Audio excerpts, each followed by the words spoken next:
ওম নমঃ ভগবতে বাসুদেবায়।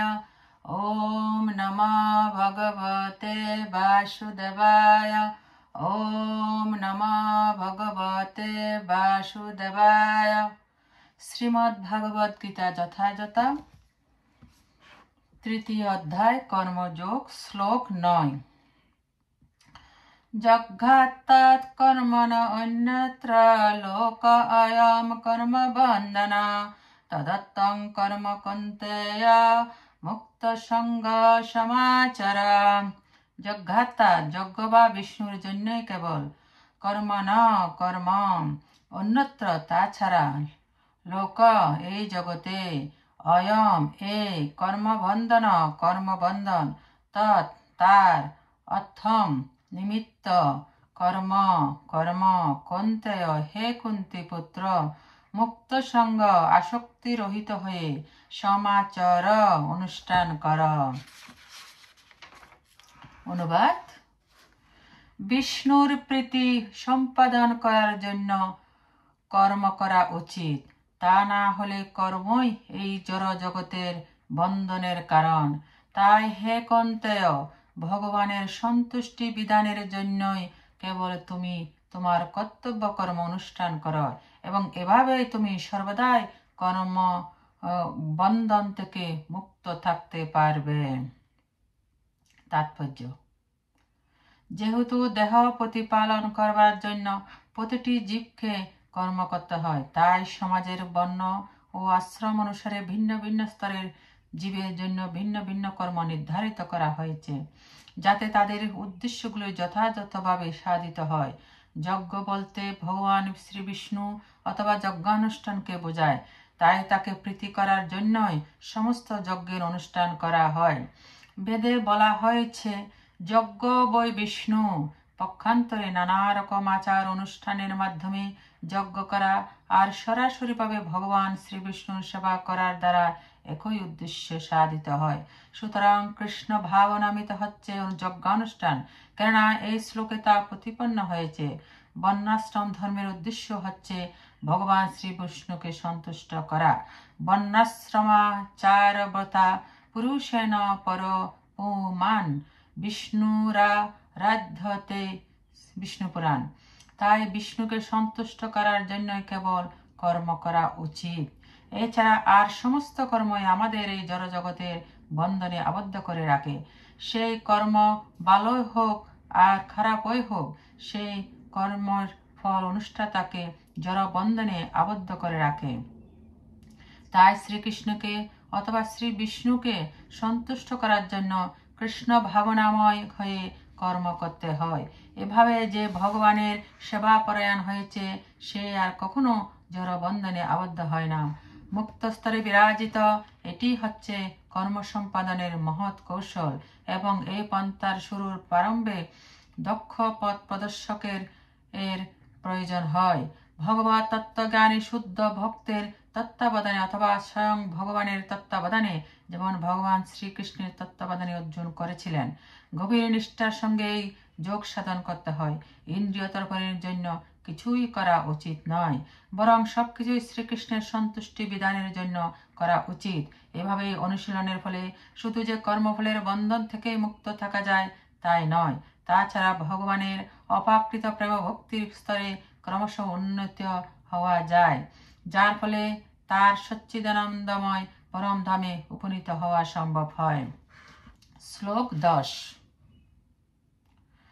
সহ যজ্ঞা প্রজা শিষ্টা পুরোবাচ প্রজাপতি অনেন প্রসবিষ্যধবমেষ ভস্তিষ্ঠ কামধুক। সহ সহ যজ্ঞা যজ্ঞাদি প্রজা প্রজা সকল সৃষ্টা সৃষ্টি করে, পুরাকালে উবাচ বলেছিলেন, প্রজাপতি সৃষ্টিকর্তা, অনেন এর দ্বারা, প্রসবিষ্যধবম উত্তরোত্তর বৃদ্ধিপ্রাপ্ত হও, এস এই সকল, ব তোমাদের, অনস্তু হোক, ইষ্ট সমস্ত ইষ্ট, কামধুক প্রদানকারী। অনুবাদ: সৃষ্টির প্রারম্ভে সৃষ্টিকর্তা যজ্ঞাদি সহ প্রজা সকল সৃষ্টি করে বলেছিলেন, এই যজ্ঞের দ্বারা তোমরা উত্তরোত্তর সমৃদ্ধ হও। এই যজ্ঞ তোমাদের সমস্ত অভিষ্ট পূর্ণ করবে। তাৎপর্য: ভগবান শ্রীবিষ্ণু এই জড় জগৎ সৃষ্টি করে মায়াবদ্ধ জীবদের ভগবত ধামে ফিরে যাওয়ার সুযোগ করে দিয়েছেন। পরমেশ্বর ভগবান শ্রীকৃষ্ণের সঙ্গে তাদের যে নিত্য সম্পর্ক রয়েছে, সে সম্পর্কের কথা ভুলে যাবার ফলে জীব সকলে জড়া প্রকৃতিতে পতিত হয়ে জড় বন্ধনের দ্বারা আবদ্ধ হয়ে পড়েছে। বেদের বাণী আমাদের এই শাশ্বত সম্পর্কের কথা মনে করিয়ে দেয়। ভগবদ গীতায় ভগবান বলেছেন, বেদচ্চ সর্বে রহমেব বেদ্য। ভগবান বলেছেন যে বেদের উদ্দেশ্য হচ্ছে তাকে জানা। বৈদিক মন্ত্রে বলা হয়েছে পতিং বিশ্ব সাত্মেশ্বরম। তাই সমস্ত জীবের ঈশ্বর হচ্ছেন ভগবান শ্রী বিষ্ণু। শ্রীমদ্ ভাগবত শ্রী সুখদেব গোস্বামী নানাভাবে বর্ণনা করেছেন যে ভগবান হচ্ছেন সবকিছুর পতি।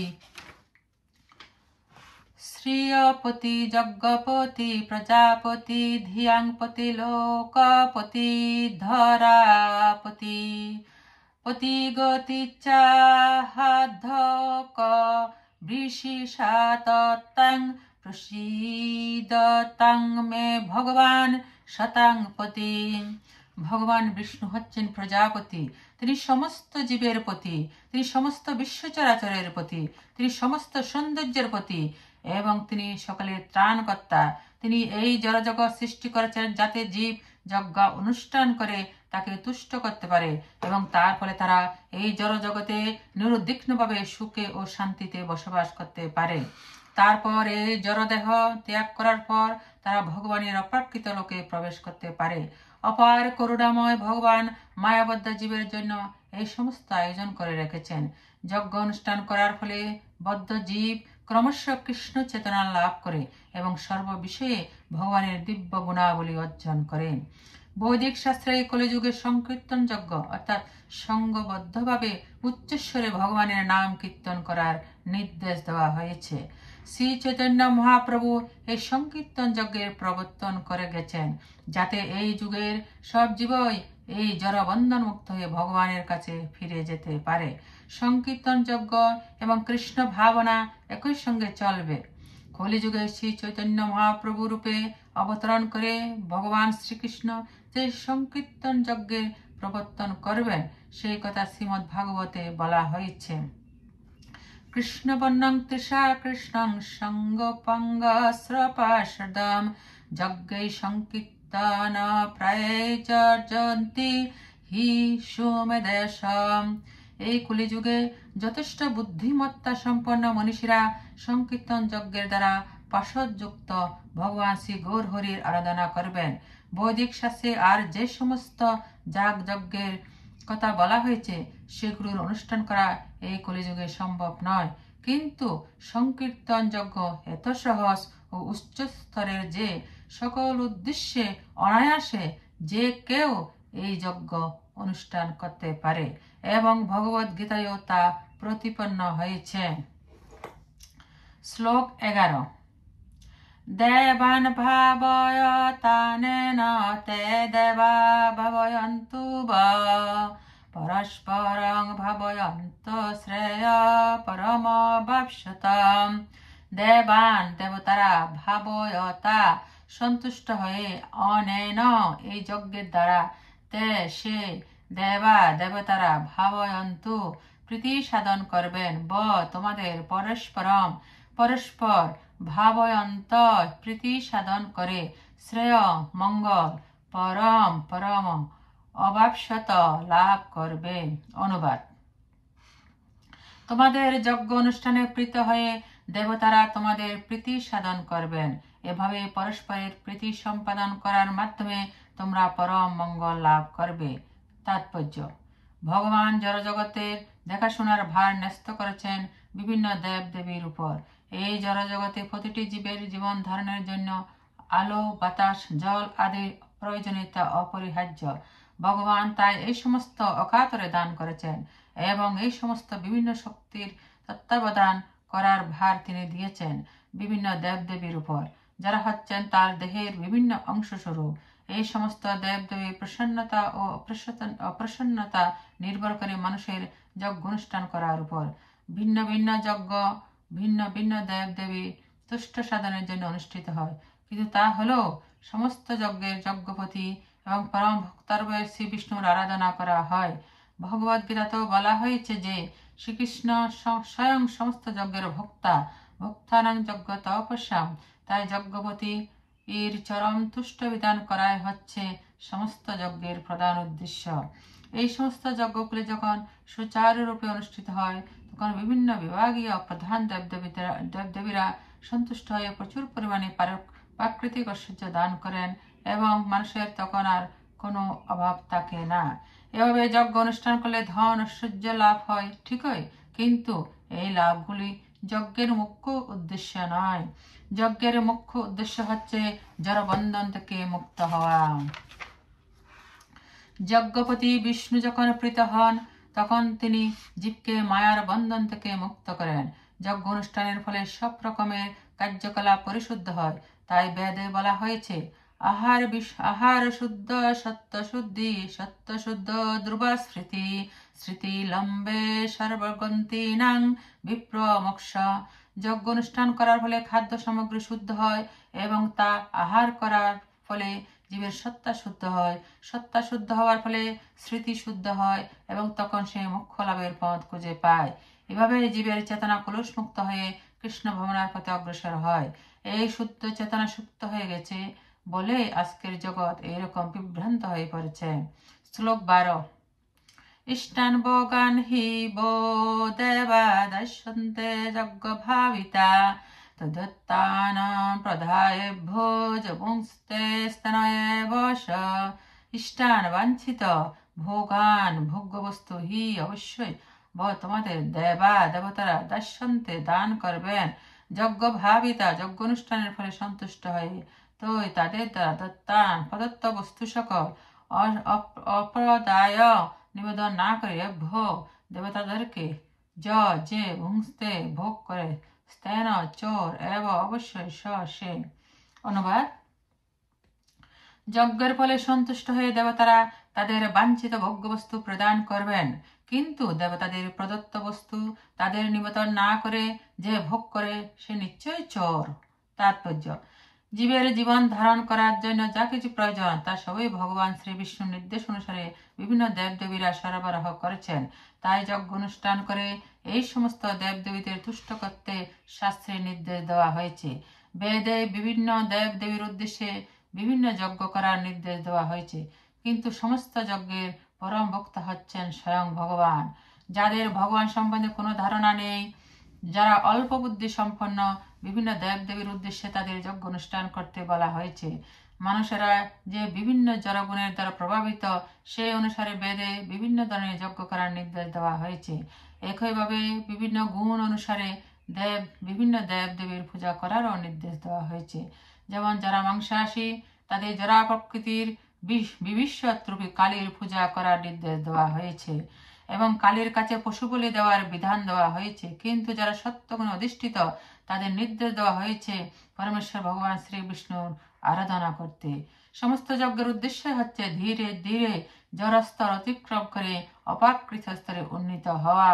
সাধারণ লোকদের অত্যন্ত পঞ্চমহাযজ্ঞ নামক 5টি যজ্ঞের অনুষ্ঠান করা অবশ্য কর্তব্য।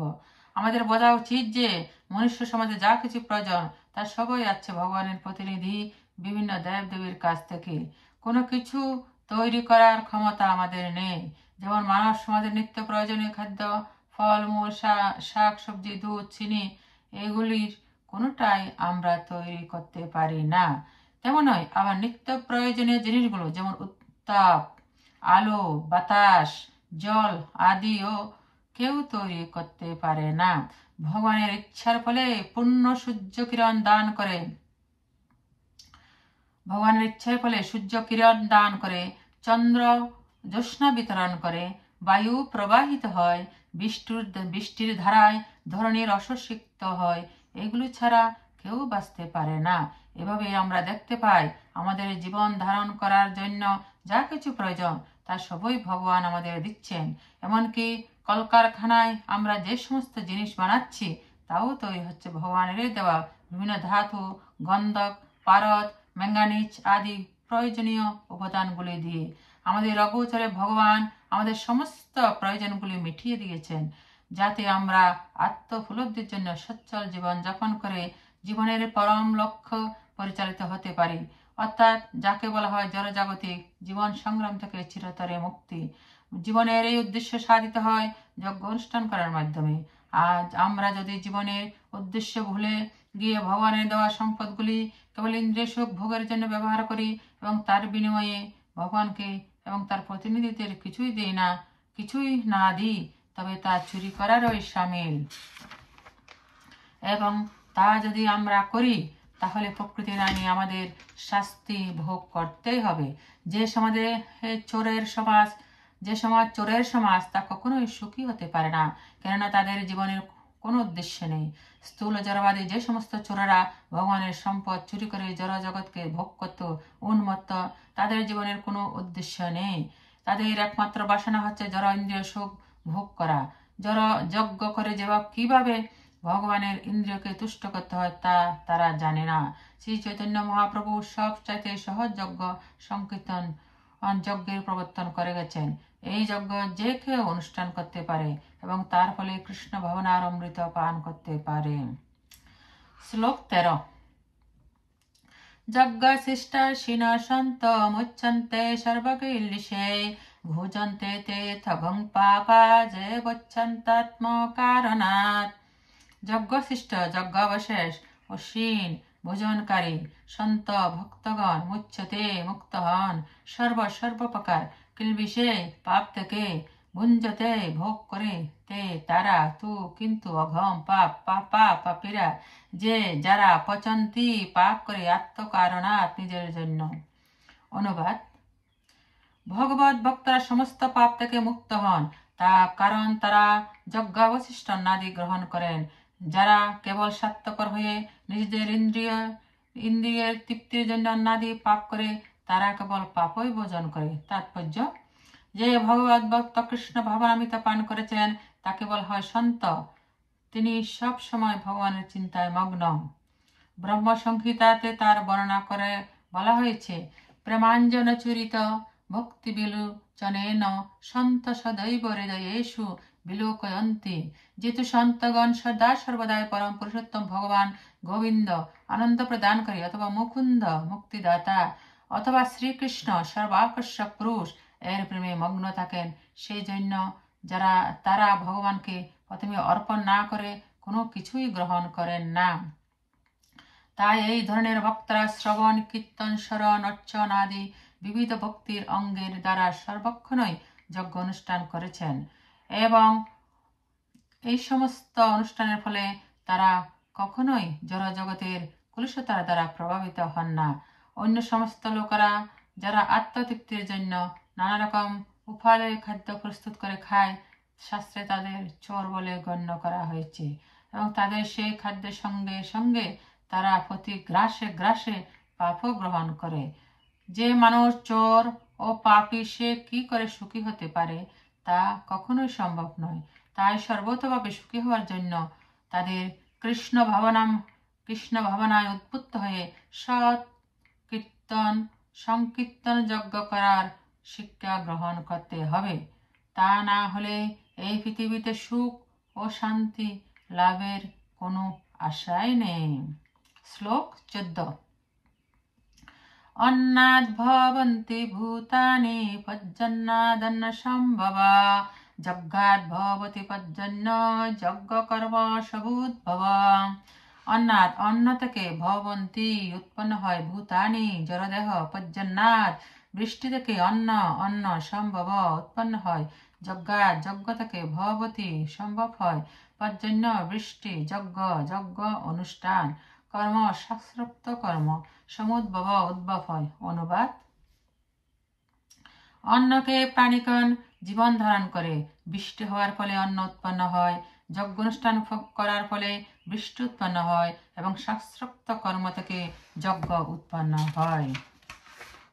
তাৎপর্য: শিল বলদেব বিদ্যাভূষণ ভগবদ্গীতায় ভাষ্যে লিখেছেন যে ইন্দ্রিয়াদ্যঙ্গ তয়াবস্থিতং যজ্ঞং সর্বেচ্চরং বিষ্ণুমভচ্চ তচ্ছেশ্চ মশ্নন্তি তেন যদ্দেহ যাত্রাং সম্পাদয়ন্তি তে সন্ত সর্বেশ্বরস্য যজ্ঞপুরুষ ভক্তা সর্বে কিল্লিশের অনাহাকি কাল বিবৃহিধে রাত্মানুভব প্রতিবন্ধকয় নিখিলে পাপে বিমোচন্তে। পরমেশ্বর ভগবান হচ্ছেন যজ্ঞপুরুষ, অর্থাৎ সমস্ত যজ্ঞের ভোক্তা হচ্ছেন তিনি হচ্ছেন সমস্ত দেব দেবীর ঈশ্বর। দেহের অঙ্গ প্রত্যঙ্গ যেমন সারা দেহের সেবা করে ভগবানের অঙ্গস্বরূপ, বিভিন্ন দেব দেবীরা তেমন ভগবানের সেবা করেন। ইন্দ্র, চন্দ্র, বরুণ আদি দেবতাদের ভগবান নিযুক্ত করেছেন যারা জগৎকে সুষ্ঠুভাবে পরিচালনা করার জন্য, এবং বেদে নির্দেশ দেওয়া হয়েছে কিভাবে যজ্ঞ করার মাধ্যমে এই সমস্ত দেবতাদের সন্তুষ্ট করা যায়। এভাবে সন্তুষ্ট হলে তারা আলো, বাতাস, জল আদি দান করেন, যার ফলে প্রচুর পরিমাণে ফসল উৎপন্ন হয়। ভগবান শ্রীকৃষ্ণের আরাধনা করা হলে ভগবানের অংশবিশেষ দেবদেবীরাও সেই সঙ্গে পূজিত হন, তাই তাদের আর আলাদা করে পূজা করার কোনো প্রয়োজন হয় না। এই কারণে কৃষ্ণ ভাবনাময় ভগবানের ভক্তরা ভগবানের সমস্ত খাদ্যদ্রব্য নিবেদন করে তারপর তা গ্রহণ করেন। তার ফলে দেহ চিন্ময়ত্ব প্রাপ্ত হয়। এভাবে খাদ্য গ্রহণ করার ফলে শুধু যে দেহের মধ্যে সঞ্চিত বিগত সমস্ত পাপ কর্মফল নষ্ট হয়ে যায় তাই নয়, যারা প্রকৃতির সকল কলুষ থেকেও দেহ বিমুক্ত হয়। যখন কোনো সংক্রামক ব্যাধি মহামারী রূপে ছড়িয়ে পড়ে তখন রোগ প্রতিষেধক টিকা নিলে মানুষ তা থেকে রক্ষা পায়। সেরকম ভগবান বিষ্ণুকে অর্পণ করার পরে সেই আহার্য প্রসাদ রূপে গ্রহণ করলে জাগতিক কলুষতার প্রভাব থেকে যথেষ্ট রক্ষা পাওয়া যায়, এবং যারা এভাবে অনুশীলন করেন তাদের ভগবত বক্তা বলা হয়। তাই কৃষ্ণ ভাবনাময় ব্যক্তি, যিনি কেবল কৃষ্ণ প্রসাদ গ্রহণ করে জীবন ধারণ করেন, তিনি বিগত জল সংক্রামকগুলিকে প্রতিরোধ করতে পারেন, এবং এই সংক্রামকগুলি আত্মোপলব্ধির উন্নতির প্রতি বাধা স্বরূপ। পক্ষান্তরে যে ভগবানকে নিবেদন না করে কেবল নিজের ইন্দ্রিয় তৃপ্তি লাভের জন্য খাদ্য গ্রহণ করে, তার পাপের বোঝা বাড়তে থাকে, এবং তার মনোবৃত্তি অনুসারে সে পরবর্তী জীবনে শূকর ও কুকুরের মতো নিকৃষ্ট পশুদেহ ধারণ করে, যাতে সমস্ত পাপকর্মের ফল ভোগ করতে পারে। এই জড়জগৎ কলুষতাপূর্ণ, কিন্তু কৃষ্ণ প্রসাদ গ্রহণ করলে সে কলুষ মুক্ত হয় এবং সে তার শুদ্ধ সত্তায় অধিষ্ঠিত হয়। তাই যে তা করে না সে ভবরোগের কলুষতার দ্বারা আক্রান্ত হয়ে যন্ত্রণা ভোগ করে। খাদ্য, শস্য, শাক সবজি, ফল মূলই হচ্ছে মানুষের প্রকৃত আহার্য, আর পশুরা মানুষের উচ্ছিষ্ট ঘাস পাতা খেয়ে জীবন ধারণ করে। যে সমস্ত মানুষ আমিষ আহার করে তাদেরও প্রকৃতপক্ষে গাছপালার উপরেই নির্ভর করতে হয়, কারণ যে পশু মাংস তারা আহার করে সেই পশুগুলো গাছপালা ও অন্যান্য উদ্ভিদের দ্বারাই পুষ্ট। এভাবে আমরা বুঝতে পারি যে প্রকৃতির দান মাঠের ফসলের উপর নির্ভর করে আমরা প্রকৃতপক্ষে জীবন ধারণ করি। বড় বড় কলকারখানায় তৈরি জিনিসের উপরে নির্ভর করে নয়। আকাশ থেকে বৃষ্টি হবার ফলে খেতে ফসল হয়। এই বৃষ্টি নিয়ন্ত্রণ করেন ইন্দ্র, চন্দ্র, সূর্য আদি দেবতারা। এরা সকলেই হচ্ছেন ভগবানের আজ্ঞাবাহক বৃত্ত। তাই যজ্ঞ করে ভগবানকে তুষ্ট করলেই তার বৃত্তরাও তুষ্ট হন এবং তারা তখন সমস্ত অভাব মোচন করেন। এই যুগের জন্য নির্ধারিত যজ্ঞ হচ্ছে সংকীর্তন যজ্ঞ। তাই অন্ততপক্ষে খাদ্য সরবরাহের অভাব অনটন থেকে রেহাই পেতে গেলে সকলেরই কর্তব্য হচ্ছে এই যজ্ঞ অনুষ্ঠান করা। এই সংকীর্তন যজ্ঞ করার ফলে করলে এই মানুষের খাওয়া পরার আর কোনো অভাব থাকবে না। শ্লোক 15। কর্ম ব্রহ্মোদ্ভবং বিদ্ধি ব্রহ্মাক্ষরা সমুদ্ভবম তস্মাৎ সর্বগতং ব্রহ্ম নিত্যং যজ্ঞে প্রতিষ্ঠিতম। কর্ম ব্রহ্ম বেদ থেকে উদ্ভূত, বিদ্ধি জানবে, ব্রহ্ম বেদ, অক্ষর পরম ব্রহ্ম পরমেশ্বর ভগবান থেকে, সমুদ্ভবম সম্যক উদ্ভূত, তস্মাৎ অতএব সর্বগতম সর্বব্যাপক, ব্রহ্ম নিত্যম নিত্য, যজ্ঞে প্রতিষ্ঠিত। অনুবাদ: যজ্ঞাদি কর্ম বেদ থেকে উদ্ভূত হয়েছে এবং বেদ অক্ষর বা পরমেশ্বর ভগবান থেকে প্রকাশিত হয়েছে। অতএব সর্বব্যাপক ব্রহ্ম সর্বদা যজ্ঞে প্রতিষ্ঠিত আছেন। তাৎপর্য: যজ্ঞাত্মাৎ কর্মণ অর্থাৎ ভগবান শ্রীকৃষ্ণকে তুষ্ট করার জন্য যে কর্ম করা প্রয়োজন সেই কথা এই শ্লোকটিতে স্পষ্টভাবে বর্ণনা করা হয়েছে।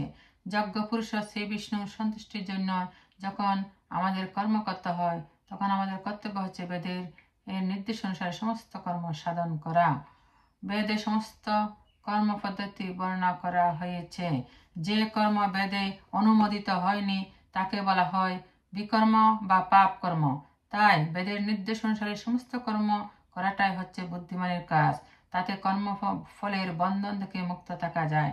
সাধারণ অবস্থায় যেমন মানুষকে রাষ্ট্রের নির্দেশ অনুসারে চলতে হয় তেমনই ভগবানের নির্দেশে তার পরম রাষ্ট্র ব্যবস্থা পরিচালিত হওয়াই মানুষের কর্তব্য। বেদের সমস্ত নির্দেশগুলি সরাসরি ভগবানের নিঃশ্বাস থেকে উদ্ভূত হয়েছে। তাতে বলা হয়েছে অশ্য মহত ভূতস্য নিঃশ্বাসিত মেতজ্জাত ঋগ্বেদ যজুর্বেদ সামবেদ হত্যবাঙ্গিরাস। ঋগ্বেদ যজুর্বেদ সামবেদ অথর্ববেদ এই সব কয়টি বেদই ভগবানের নিঃশ্বাস থেকে উদ্ভূত হয়েছে। বৃহদারণ্য উপনিষদ ভগবান সর্বশক্তিমান এই নিঃশ্বাসের দ্বারাও কথা বলতে পারেন। ব্রহ্ম সংহিতাতে বলা হয়েছে যে সর্বশক্তিমান ভগবান তার যে কোনো ইন্দ্রিয়ের দ্বারা সব কয়টি ইন্দ্রিয়ের কাজ করতে পারেন। অর্থাৎ ভগবান তার নিঃশ্বাসের দ্বারা কথা বলতে পারেন, তার দৃষ্টির দ্বারা গর্ব সঞ্চার করতে পারেন। প্রকৃতিভক্তে ভগবান যারা প্রকৃতির প্রতি দৃষ্টিপাত করেন এবং তার ফলে সমস্ত বিশ্ব চরাচরে প্রাণের সঞ্চার হয়। যারা প্রকৃতির গর্বে জীব সৃষ্টি করার পর এই সমস্ত বদ্ধ জীবেরা যাতে জড়বন্ধন থেকে মুক্ত হয়ে তার কাছে ফিরে আসতে পারে সেই জন্য তিনি বৈদিক জ্ঞান দান করেন। আমাদের মনে রাখা উচিত এই জড়জগতে প্রতিটি বদ্ধ জীব জড় সুখ ভোগ করতে চায়, কিন্তু বৈদিক নির্দেশাবলী এমনভাবে রচিত হয়েছে যে আমরা যেন আমাদের বিকৃত বাসনাগুলিকে পরিতৃপ্ত করতে পারি, তারপর তথাকথিত সুখ ভোগ পরিসমাপ্তি করে ভগবত ধামে ফিরে যেতে পারি। জড়জগতের দুঃখময় বন্ধন থেকে মুক্ত হওয়ার জন্য ভগবান জীবকে এভাবে করুণা করেছেন। তাই প্রতিটি জীবের কর্তব্য হচ্ছে কৃষ্ণ ভবনে উদ্বুদ্ধ হয়ে সংকীর্তন যজ্ঞ করা। যারা বৈদিক নির্দেশ অনুসারে জীবন যাপন করতে পারে না তারা যদি কৃষ্ণ চেতনা বা কৃষ্ণ ভক্তি লাভ করতে পারে তবে তারাও বৈদিক যজ্ঞের সমস্ত সুফলগুলি প্রাপ্ত হয়। শ্লোক 16 এবং প্রবর্তিতং চক্রং নানুবন্তয়তি যা অঘ্রায়ুরিন্দ্রিয়ারাম মোগং পাত্র সজীবতি। এবং এই প্রকারে প্রবর্তিত বেদের দ্বারা প্রতিষ্ঠিত চক্রম চক্র ন করে না অনুবর্তয়ন্তি গ্রহণ ইহ এই জীবনে যিনি অঘ্রায়ু পাপূর্ণ জীবন ইন্দ্রিয়ারাম ইন্দ্রিয়াসক্ত মোঘম ভিথা পাত্র হে ভিতাপুত্র অর্জুন সেই ব্যক্তি জীবতী জীবন ধারণ করেন। অনুবাদ: হে অর্জুন, যে ব্যক্তি এই জীবনে বেদের দ্বারা প্রতিষ্ঠিত যজ্ঞ অনুষ্ঠানের পন্থা অনুসরণ করে না সেই ইন্দ্রিয় সুখ পরায়ণ পাপী ব্যক্তি বৃথা জীবন ধারণ করে। তাৎপর্য: বৈষয়িক জীবন দর্শন অনুযায়ী অক্লান্ত পরিশ্রমের দ্বারা অর্থ উপার্জন করে ইন্দ্রিয় সুখ ভোগ করার যে অর্থহীন প্রচেষ্টা তা অতি ভয়ঙ্কর পাপের জীবন বলে ভগবান তা পরিত্যাগ করতে নির্দেশ দিয়েছেন। তাই যারা জড়জাগতিক সুখ ভোগ করতে চায় তাদের এই সমস্ত যজ্ঞ অনুষ্ঠান করা অবশ্যই কর্তব্য। যারা তা করে না তারা অত্যন্ত জঘন্য জীবন যাপন করছে, কারণ তাদের পাপের বোঝা ক্রমশই বেড়ে চলেছে এবং তারা ক্রমশই অধঃপতিত হচ্ছে। প্রকৃতির নিয়মে এই মনুষ্য জীবন পাওয়ার বিশেষ উদ্দেশ্য হচ্ছে কর্মযোগ। জ্ঞানযোগ ও ভক্তিযোগের মধ্যে একটিকে অবলম্বন করে আত্মোপলব্ধি করা। পাপ পুণ্যের অতীত পরমাত্মবাদীদের কঠোরভাবে শাস্ত্রোক্ত যজ্ঞ অনুষ্ঠান করার কোনো আবশ্যকতা নেই, কিন্তু যারা জড় বিষয়ভোগে লিপ্ত তাদের এই সমস্ত যজ্ঞ করার মাধ্যমে পবিত্র হওয়া প্রয়োজন। মানুষ নানা ধরনের কর্মে লিপ্ত থাকতে পারে, কিন্তু ভগবানের সেবায় কর্ম না করা হলে সমস্ত কর্ম সাধিত হয় ইন্দ্রিয় তৃপ্তির জন্য। তাই পুণ্য কর্ম করে তাদের পাপের ভার লাঘব করতে হয়। যে সমস্ত মানুষ কামনা বাসনার বন্ধনে আবদ্ধ তারা ইন্দ্রিয় সুখ ভোগ করতে চায়, ভগবান শ্রীকৃষ্ণ তাদের জন্য যজ্ঞের প্রবর্তন করেছেন যাতে তারা তাদের আকাঙ্ক্ষিত ইন্দ্রিয় সুখ ভোগ করতে পারে, অথচ সেই কর্ম ফলের বন্ধনে আবদ্ধ না হয়ে পড়ে। অথচ সে কর্মফলের বন্ধনে আবদ্ধ না হয়ে পড়ে। এই জড়জগতের উন্নতি আমাদের প্রচেষ্টার উপর নির্ভর করে না, তা নির্ভর করে অলক্ষ্যে ভগবানের ব্যবস্থাপনা অর্থাৎ তার আজ্ঞাবাহক দেবদেবীর উপর। তাই বেদের নির্দেশ অনুসারে যজ্ঞ করে দেবদেবীকে তুষ্ট করা হলে পৃথিবীর সর্বাঙ্গীন উন্নতি সাধিত হয়। আপাত দৃষ্টিতে মনে হয় যে বিভিন্ন দেবদেবীদের তুষ্ট করার জন্য যজ্ঞের অনুষ্ঠান করা হয়, কিন্তু প্রকৃতপক্ষে যজ্ঞ অনুষ্ঠান করার উদ্দেশ্য হচ্ছে ভগবান শ্রীকৃষ্ণকে তুষ্ট করা, এবং এভাবে যজ্ঞ অনুষ্ঠান করতে করতে জীবের অন্তরে কৃষ্ণ ভক্তির বিকাশ হয়। কিন্তু যজ্ঞ অনুষ্ঠান করা সত্ত্বেও যদি অন্তরে কৃষ্ণ ভক্তি উদয় না হয়, তবে বুঝতে হবে তা কেবল উদ্দেশ্যহীন নৈতিক আচার অনুষ্ঠান ছাড়া আর কিছু নয়। তাই মানুষের কর্তব্য হচ্ছে এদের নির্দেশগুলোকে কেবল নৈতিক আচার অনুষ্ঠানের মধ্যে সীমিত না রেখে তার মাধ্যমে কৃষ্ণ ভক্তি লাভের চেষ্টা করা।